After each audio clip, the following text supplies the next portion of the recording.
রবিবার মাঝরাতে খিদিরপুর বাজারে আচমকা আগুন লাগে। ঘিঞ্জি এলাকায় মুহূর্তের মধ্যে ছড়িয়ে পড়ে আগুন। স্থানীয়রা আগুন নেভানোর চেষ্টা শুরু করেছিলেন, লাভ হয়নি। থানা দমকলের সঙ্গেও যোগাযোগ করা হয়। দমকল নাকি আসে অনেক দেরিতে। আগুন লাগার অন্তত 2 ঘন্টা পর দমকলের কাছে নাকি জল ছিল না পর্যাপ্ত, দমকলের পাম্পে ছিল না নাকি তেলও। শেষ হয়ে গেলাম, আমি পুরো ভিখারি হয়ে গেলাম। এটা শুধু একমাত্র আমাদের হচ্ছে ফায়ার ব্রিগেড। কেন দায়ী? 2 ঘন্টা 3 ঘন্টা পরে এসেছে, রিপোর্ট করেছে 1:20 যখন আগুন লাগে, তারপর 3টে 3:30 সময় হচ্ছে ফায়ার ব্রিগেড ঢুকেছে। এটা গাফিলতি না? দমকলের 4 দিক দিয়ে ঢোকার রাস্তা রয়েছে, কিন্তু একদিক দিয়ে দমকল ঢোকার চেষ্টা করেছি, হয়নি। মানে এমন রাস্তা বন্ধ আছে, সে জল ফুরিয়ে গেছে, তাকে ব্যাক করতে হচ্ছে, আবার নতুন করে গাড়ি এসছি। গাড়িতে জল ছিল না, গাড়িতে পাম্প বলছে, পাম্প আছে গঙ্গা সামনে, গঙ্গা দিয়ে পাম্প জল তুলতে পারতো, সেটাও তুলতে পারেনি। বললো ডিজেল নেই, এই নেই, ও নেই, সে নেই। রাজ্যের দমকল মন্ত্রী এখন সুজিত বসু। এসব কথাকে তিনি চালু কথা বলেই উড়িয়ে দিতে চাইছেন। কথাগুলো প্রচলিত কথা। শহরে গাড়ি আসতে গেলেও তো সময় জায়গা লাগবে, তো একটা গাড়ি আসতে গেলে সময় লাগবে। আর আমাদের লোকেদের জীবন বিপন্ন করে কাজ করে কে?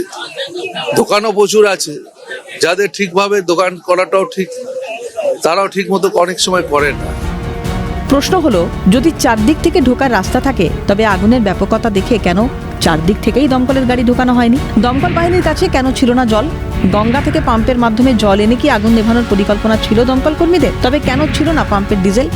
এসব কথাকেও কি চালু কথা বলে উড়িয়ে দিতে পারবেন দমকল মন্ত্রী?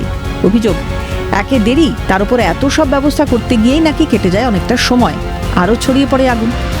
जो यहाँ का जो फायर ब्रिगेड लोग है, वो लोग ऊपर चढ़ के काम नहीं किया। अगर ये लोग ऊपर चढ़ के काम करता, पानी वहाँ से मारता, तो मेरे ख्याल से वो 3 बजे ही 3:30 बजे काम तमाम हो जाता। দমকলের সার্ভিস ভেরি স্লো, এদের প্রগ্রেস খুবই কম। হ্যাঁ, এরা অ্যাক্টিভিটি দেখিয়েছে সূর্যের আলো আসার পরে। বিধ্বংসী অগ্নিকাণ্ডে ভস্মীভূত অন্তত 1300 দোকান, সর্বশান্ত দোকান মালিকরা, দিশেহারা কর্মচারীরা।